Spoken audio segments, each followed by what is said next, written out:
Here's a stat for you. Around 41% of first marriages in the United States end in divorce. And 20 to 25% of marriages experience infidelity at some point along the way.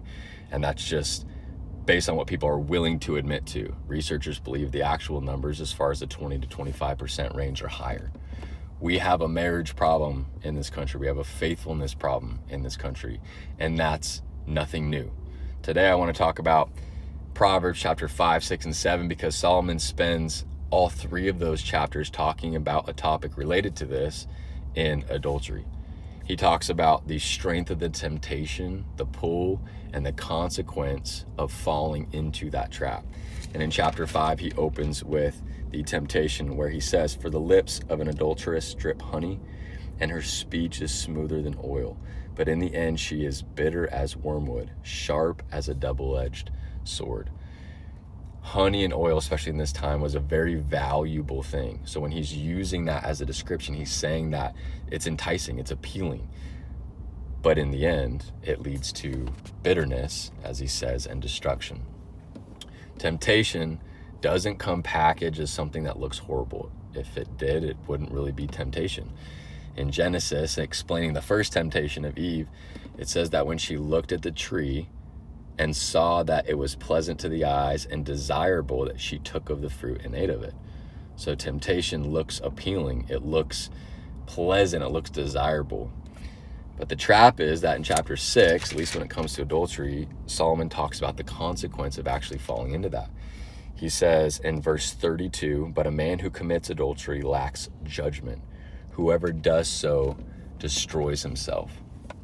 So this is something that doesn't just destroy a marriage, destroy a family, destroy the person. It destroys their reputation, their integrity, the trust that they've spent years building. It's gone in an instant.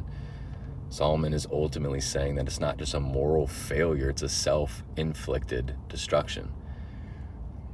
You don't stumble into adultery and come out the same. It affects you. Solomon dedicated more of this book of Proverbs to this warning than almost any other single topic. And what we got going on in the world right now statistically proves that he wasn't wasting his time. He wasn't wasting ink for these 3 chapters. It's applicable. It's applicable to us now. So what do we take from this? We have to protect our marriages, protect our family, and we do so in a couple ways. Number one, by guarding what we let in. This goes back to chapter 4 where Solomon said, "Above all else, guard your heart." Remember, that was your internal world, what you're consuming, your thought processes, what you're letting dwell inside in your mental. But beyond that, and here's a word of encouragement, it's not all up to us. And I'll show you what I mean. In 1 Corinthians chapter 10, verse 13, it says that no temptation has seized you except what is common to man. And God is faithful. He will not let you be tempted beyond what you can bear. But when you are tempted, he will also provide a way out so that you can endure. No matter the temptation, whether it's adultery or otherwise, God has placed his spirit within us to fight these very battles. And he is stronger than any temptation that you or I can come up under. He's always willing to help. Always. We have to be willing to lean on him. And that is the key. We have a stewardship responsibility, stewarding what we consume, what we think on.